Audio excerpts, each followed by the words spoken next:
Começou a semana mais importante deste Futebol Clube do Porto. Esta é a semana que antecede o jogo decisivo, o primeiro grande teste e logo frente ao Vitória de Guimarães. O Farioli chamou-lhe a semana decisiva na Liga. Não é caso para menos. Estamos a falar do novo Porto. É um Porto mais intenso, um Porto mais forte, mais criativo, com mais opções. No entanto, inicia o campeonato logo contra uma das 5 ou 6 principais equipas do campeonato. Dependendo das opiniões e dos anos, o Vitória de Guimarães está sempre ali no top 6. É sempre uma equipa muito competitiva, muito lutadora. Até por isso o desafio com o Atlético de Madrid foi bom para preparar este jogo contra o Vitória de Guimarães. Já sabemos que eles vão dar a luta até o fim, que são uma boa equipa, também fizeram uma boa pré-época. O Porto ontem teve um dia de folga, voltou aos treinos hoje, já com o Luuk de Jong inserido nos treinos, preparado para então fazer essa concorrência ao Samu. Depois do vídeo que eu lancei ontem, o Porto lançou o vlog da chegada do Luuk de Jong e deu para entender todo o processo, o que é que aconteceu. De facto, eu pensei que o treinador não sabia, mas afinal foi um pedido do treinador de Farioli, Luuk de Jong. Portanto, mais um ponto a favor do Luuk de Jong. Ele é o tal jogador que o Farioli disse, ele até diz isso com algum humor, mas o Farioli contou-lhe que ele o fez chorar, porque ele era o avançado do rival que tirou o título ao Ajax, do Farioli. E eu achei muito interessante a cara do Denis Gül. Há ali um momento em que o Farioli está no balneário a apresentar o De Jong a todos os jogadores. E eu não sei se o Denis Gül, enfim, deve saber, né? Em princípio sabe que o De Jong é ponta de lança. E o Farioli está até com a mão no ombro do Denis Gül e está a apresentar o De Jong.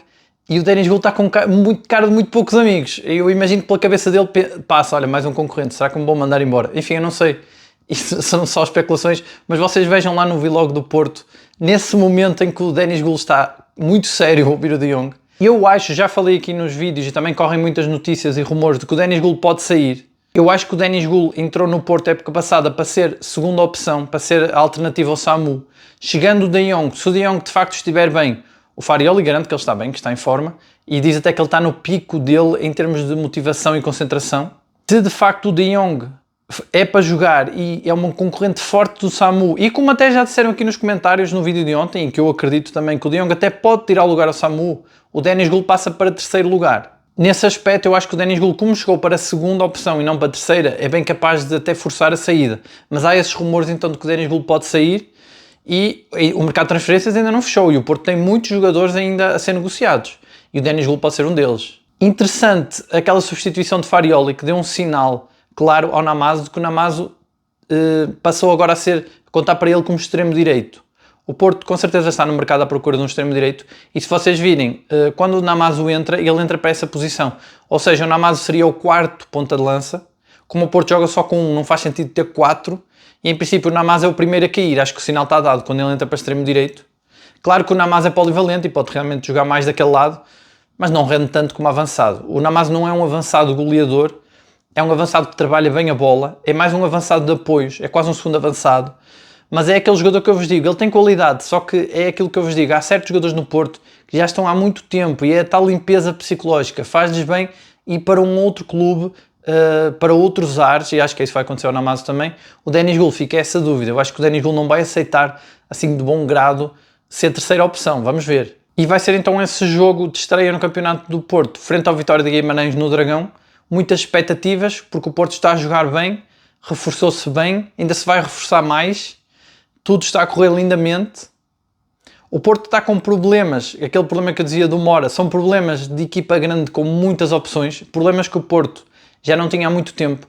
Aquelas chamadas boas dores de cabeça para o treinador, o Porto já não tinha isso há muitos anos, que é o Rodrigo Mora a clamar por titularidade no banco, porque de facto há muita qualidade. E o Samu pode ser o próximo a perder o lugar para o De Jong, portanto há muita competitividade neste plantel comparado com os outros. Claro que ainda pode ter mais, não é o plantel mais competitivo do mundo, mas comparando com as épocas anteriores, está muito mais competitivo. Não tem nada a ver este Porto com o Porto dos últimos anos. E então o Porto lançou esse vlog. Infelizmente foi depois de eu ter feito o meu vídeo, mas pronto, hoje faço aqui a correção. De facto, o Farioli sabia e foi até ele que indicou o De Jong. Parece que esta contratação do De Jong foi mais fácil porque ele não tem empresário, parece que consegue negociar por ele próprio, também já tem a experiência, a idade dele. Parece que foi tudo muito rápido. Ele diz que foi mais ou menos uma semana de negociações. Ele chegou ao aeroporto disfarçado de boné, não passou pela zona VIP, todo o processo foi engraçado e o mais engraçado deste processo é, ok, de facto o Porto, esta notícia correu o mundo, Toda a gente ficou muito admirada, toda a gente adorou, o próprio jogador diz que foi muito feliz por fazer parte desta tradição, mas o mais interessante aqui é mesmo essa tradição, e há ali um momento do vlog em que o Vilas Boas diz exatamente isso, que é uma tradição antiga que ele queria reavivar. Eu fui pesquisar e realmente o Hugo Leal foi o último, em 2004, a ser apresentado assim de surpresa. Hoje em dia é muito difícil e foi um desafio que o Vilas Boas colocou a ele mesmo e conseguiu cumprir. E é engraçado, até o próprio jogador não acreditava, ele achava que a qualquer momento alguém ia ver uma foto dele ou uma imagem ou iam reconhecer a cara dele e iam associar, mas ninguém associou. E eu tinha falado aqui a semana passada nos vídeos, tinha dito que eu achava que era uma oportunidade única para o Porto reavivar essa tradição. Lembro-me até de vocês comentarem que de facto a festa era bonita, já não sei quem é que também disse que eram momentos emocionantes e que era lindo se voltasse essa tradição, e isso passou pela cabeça do Vilas Boas. E eu pensei isso porque eu não leio pensamentos, não sabia nada do que se passava. O meu raciocínio foi: o Porto está a preparar tudo muito ao detalhe. Dá a impressão que esta época, desde que terminou o Mundial de Clubes, que a direção decidiu que esta época era para ir ao detalhe, ao mais ínfimo detalhe. E eu pensei, se vão a todos os detalhes, tanto motivacionais como de comunicação, como de construção do plantel, estão a ir a todos os detalhes, então eu acho que essa tradição de vir um jogador surpresa seria também muito motivacional e ligaria muito os adeptos ao clube, seria um marco importante. E de facto a direção pensou nisso. E também tinha outro fator, que eu não sabia que vinha o De Jong. O que eu pensei foi, falava-se muito do Otávio voltar para o Porto, o próprio Farioli queria muito o Kenneth Taylor, e eu pensei, um destes jogadores pode estar já a ser negociado em segredo e ser essa tal surpresa da apresentação. Não foi nenhum deles, de facto, se fosse o Otávio ou o Kenneth Taylor seria incrível. Foi o De Jong, que também é um nome sonante, e garantem-me que ele está em forma. Ele de facto fez bastantes jogos pela Liga Holandesa. E vem aqui essa experiência goleadora que o Porto precisa. O Porto precisa de golos, essa é a grande realidade. Muita gente aqui tem comentado que o Samu tem uma má relação com a bola. Eu acho que o Samu, o principal problema dele é a ansiedade. Ele, quando entrou ali no início, ele não era tão ansioso. Eu lembro-me no jogo contra o Manchester United, para a Liga Europa, que ele marcou, não sei se marcou 2 ou 3 golos, golaços, muito bons. Nessa altura, ele fazia golos mais fáceis. Eu acho que ele estava mais livre mentalmente. A nuvem em cima dele foi crescendo, ele foi ficando mais ansioso, talvez mais pessimista, menos goleador. E hoje é um Samu que eu acho que ele está a ter dificuldade em soltar-se das amarras. Da própria ansiedade, ele está ali numa teia ansiosa de querer marcar e de querer mostrar serviço, e eu acho que ele perde muitas bolas por isso, falha o timing de passe, falha o timing de remate, mas eu acho que o Samu vai ultrapassar isso porque ele tem muita qualidade. Eu acho que é mesmo uma questão psicológica, mas então o De Jong, e entrar aqui com toda essa capacidade goleadora, pode ser uma salvação para o Porto, pelo menos no início da época, em que o Samu ainda não afinou muito bem a pontaria. Eu sei que o Samu marcou muitos golos na pré-época, e eu estou-me a referir ao jogo este último jogo com o Atlético, em que ele falha ali 2 golos, pede para não ser substituído, mostra muita ansiedade. Se o Samu, se essa ansiedade não lhe permitir mostrar toda a veia goleadora, eu acredito num De Jong que entra e faz a diferença, que marca golo, porque é mais experiente, não vai passar tanto por essa ansiedade. É mais assim que eu vejo o papel do De Jong, não tanto como titular. Agora eu sei que há gente que já o vê como titular, inclusive há comentários no vídeo anterior, se forem ver, de gente a dizer que o De Jong vai tirar o lugar ao Samu. Pode ser, na minha visão, ele vai ser o segundo avançado que entra para então colocar essa calma e para corrigir essa falta de veia goleadora do ataque do Porto. Se bem que esta equipa já não é a mesma. Nós vimos o Froholt, marcou aquele golo, portanto agora já temos médios goleadores. A facilidade e a simplicidade com que o Froholt marca aquele golaço frente ao Atlético de Madrid já mostra que é uma equipa diferente, com outros jogadores, e é aquilo que eu digo, os reforços do Porto estão com outra confiança, o que mostra que era muito psicológico, é muito psicológico o que se passa com os jogadores antigos. Vemos um Samu muito ansioso. Eu tinha dito também que o Martim, se vocês repararem, faz uma boa exibição, mas o Martim joga muito para trás, ele não arrisca passes, e eu acho que toda essa falta de risco, todo esse jogar para trás, toda essa ansiedade é muito psicológica e vem das épocas anteriores, porque nós vemos os reforços a arriscar muito mais. O PP falha também um golo em frente ao guarda-redes, frente ao Atlético, o Froholt não falha.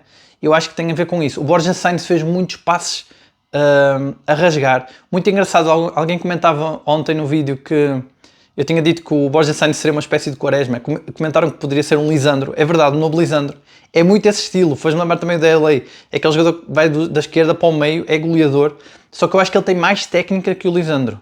Mais velocidade e mais técnica. O Lisandro é mais raça e mais finalização. Mas de facto é esse o estilo, é interessante. Poderíamos dizer então que temos um Froholt, que é uma espécie de Lúcio Gonzalez, e o Borja Sainz é uma espécie de Lisandro. Mas eu acho que é um 2.0 dos dois. É uma versão evoluída. São dois jovens que eu acho que podem chegar ainda a um nível mais alto do que eles. Basta ver que o Froholt come metros de uma facilidade enorme, E o Borja Sainz também parece ter muito mais facilidade com a bola, nessa tal técnica de fintar que o Lisandro não tinha tanto. Esta equipa é realmente uma equipa de cara nova, de cara limpa. Jogaram 5 reforços contra o Atlético a titulares, é uma equipa diferente. A profundidade não tem nada a ver. No entanto, o Farioli está exigente. Também ele tem uma direção que o acompanha, que está também exigente. O Farioli quer mais reforços. Eu acho que até ao final da época de transferências, nós vamos ter o Porto a contratar pelo menos um central, um lateral esquerdo, um médio defensivo e um extremo direito. Eu acho que é isto que o Porto mais precisa. Acho que o treinador concorda e que é o pensamento dele. Basta ver as substituições que ele faz com o Atlético. Ele coloca o Namazo a extremo direito, portanto clamando por mais uma opção para extremo direito. Ele coloca o Martim a lateral esquerdo, portanto acho que é clamar também por mais um lateral esquerdo. E coloca o Gruitch a defesa central mais no fim do jogo, o que mostra também que ele precisa de mais um defesa central. E o médio defensivo, o 6 dele, que ele deu mais instruções e que mais apostou foi o Varela. É verdade que depois entrou o Eustáquio, mas ele parece querer mais alguém. Ele tem o Tomás Pérez, mas parece que não conta muito com ele também. E depois também tem aquela questão que ele colocou o Zé Pedro na direita, mas aí já pode ter sido porque jogou o Martim na esquerda e substituiu, depois saiu Alberto Costa e não há mais ninguém. No entanto, também pode ser um sinal que ele quer mais um lateral direito. Há muitos rumores de jogadores que o Porto quer contratar, mas foi aquilo que eu disse, o Porto está na fase 2, ainda não saiu dessa fase 2, o Porto está a tentar colocar da melhor forma os jogadores, ainda não conseguiu, são muitos sedentários, muitos deles foram apresentados no domingo, eles contam para o treinador no caso de não conseguirem vendê-los. Mas a direção está confiante que consegue vendê-los e só depois deles saírem, esses excedentários, é que o Porto vai contratar então esses tais jogadores que o Farioli precisa, que seria o número 6, o lateral esquerdo, o extremo direito e o defesa central, pelo menos. As notícias que surgem hoje apontam muito para um destes excedentários, que é o Ivan Jaime, que parece que está a dificultar a saída, porque o Ivan Jaime não quer ir para qualquer clube. O Porto parece que tinha chegado a um acordo qualquer com o Brest, mas o jogador não quer ir jogar para o Brest. Ainda não há solução para o espanhol de 24 anos. Ele é bom, eu gosto dele, tem técnica, é rápido. Eu vou-vos dizer o que é que eu acho. Eu acho que o Ivan Jaime não conta para o Farioli por causa da estatura dele. O Farioli quer jogadores fortes fisicamente. O Ivan Jaime é um jogador mais leve. O Ivan Jaime é um bocado no estilo do Fábio Vieira, do André Franco. É um estilo de jogador que o Porto contratava que não encaixa muito no estilo de Farioli. E mais uma vez, eu volto a pegar no Mora como exemplo. Eu acho que o Rodrigo Mora não conta como titular para já para o Farioli precisamente por causa da estatura, mais nada. Porque qualidade ele tem, mas é de facto o Farioli dá mais valor a jogadores grandes, a jogadores possantes, para ter essa tal intensidade que vai ser muito curioso contra o Guimarães, contra o Vitória de Guimarães. É o que eu vos digo, eu acho que o Vitória de Guimarães é essa equipa que sempre dá essa luta e o Porto saiu-se muito bem frente ao Atlético. E depois é interessante ver que o Porto não é só intensidade e força física, é também posse de bola. Essa intensidade e força física ajuda o Porto a recuperar mais rápido, a pressionar mais ofensivamente. No entanto, o que o Porto tem, a maior característica do Porto neste momento é posse de bola. Essa é a grande diferença. Este Porto segura a bola muito bem, faz passos em desmarcação muito bons, também tem ótimos executantes, Gabri Veiga, Froholt, Borja Sainz, é muito boa a equipa para esse fator, mas é o que eu vos digo, mesmo quando entraram os suplentes, que já eram mais jogadores da época passada, eles também estavam a conseguir trocar a bola com mais facilidade, portanto é uma característica deste Porto. Mais posse de bola, mais capacidade física e pressão alta, recuperar a bola mais rápido, depois muita criatividade e qualidade no passe. Mas o Ivan Jaime, de facto, não entra mesmo nos planos do treinador. Temos alguns jogadores como o Namazo, o Gruitch, que o treinador admite contar com eles no caso de não haver boas propostas ou eles não saírem por algum motivo. Agora o Ivan Jaime não, o Ivan Jaime é mesmo um jogador que ele descarta por completo e acho que por essa estatura. Basta ver, por exemplo, o Zé Pedro, o Gruitch e o Namazo são fortes fisicamente. Não são tão fortes como os reforços, mas têm alguma pujança física, alguma intensidade e é isso que o Farioli quer, por isso é que ele põe essa possibilidade de ficar com eles. Já o Ivan Jaime, por ser mais fraco fisicamente, digamos assim, ele não é fraco, mas a estatura não é a mesma, eu acho que ele valoriza outro tipo de jogador. O que é uma pena, eu acho. Depois deixem nos comentários o que é que vocês acham do Ivan Jaime. Pode ser a última oportunidade que temos de falar dele, antes de ele sair. O que é que vocês acham? Porque eu acho que o Ivan Jaime é um jogador com muita qualidade, que nunca teve oportunidades verdadeiras no Porto. Quem queria muito ficar com ele era o Valência, que gostou muito dele. Só que o Valência parece que tem muitos problemas financeiros atualmente. Quem viu o Valência de há uns anos, quem o vê agora. Mas pronto, parece que tem certos problemas financeiros e não consegue ficar com o Ivan Jaime. Hoje vi uma entrevista, já não sei em qual jornal, do Futre. Foi entrevistado depois da apresentação, que ele foi homenageado nesse jogo, não é? E o Futre dizia que ficou admirado com o Froholt, que não sabia quem era, que chegou a desenhar um bocado o jogador pelo nome, achou que foi muito caro, mas depois que o viu, que ficou impressionado com a capacidade dele de transportar a bola, criatividade, finalização, força, realmente ele tem tudo, ele preenche o meio campo.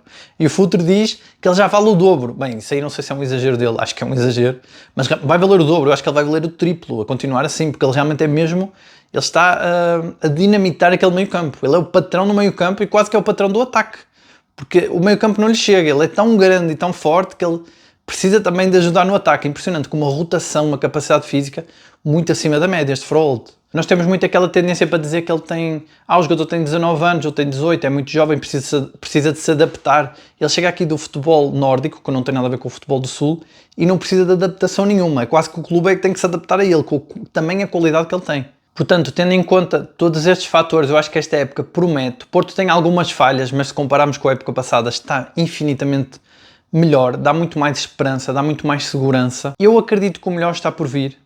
Eu acredito que ainda vão chegar esses tais reforços e que vão ser bons. A direção já mostrou que capacidade para contratar ela tem.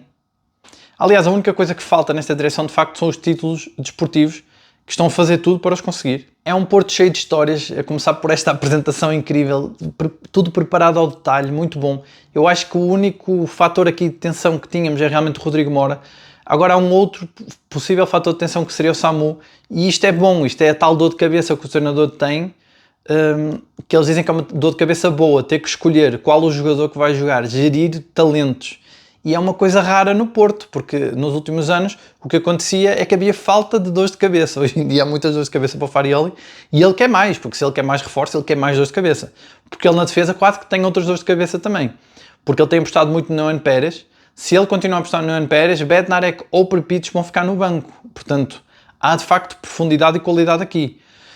Na lateral direita, por exemplo, Alberto Costa e Martim. Embora eu acho que o Martim não vai levantar tantas ondas, ou Alberto Costa se não jogarem, porque eles parecem ser de um perfil mais calmo, não tão de reclamar alguma coisa. No entanto, será também qualidade que fica no banco. E sábado começa essa caminhada oficial e eu quero saber de vocês. Quero que vocês deixem nos comentários o que é que vocês estão a achar deste Porto, qual é a vossa expectativa, quais são os reforços que o Porto deve ir buscar, quais são as posições que o Porto ainda precisa de reforçar, qual o jogador que mais vos está a entusiasmar. Se vocês acham que o De Jong vai tirar o lugar ao Samu ou vai ser esse segundo avançado que vai ser goleador, se vocês acham que o Denis Gul se vai dar bem como terceira opção ou se acham que ele vai surpreender também e de repente reclamar a titularidade. O que é que vocês acham do Ivan Jaime? Pode ser a última oportunidade que temos para falar dele. Eu acho que ele tem qualidade e que nunca teve grandes oportunidades no Porto. Se vocês concordam que o Farioli olha mais para jogadores mais fortes fisicamente e acaba por descartar os que não são tão fortes assim fisicamente. Se vocês acham que algum destes titulares, este 11 base que o Porto já formou, ainda vai ser transferido, por exemplo um Diogo Costa, um PP. E obrigado por assistirem ao vídeo. Já sabem, deixem um like, liguem as notificações porque a hora do vídeo às vezes varia e até amanhã.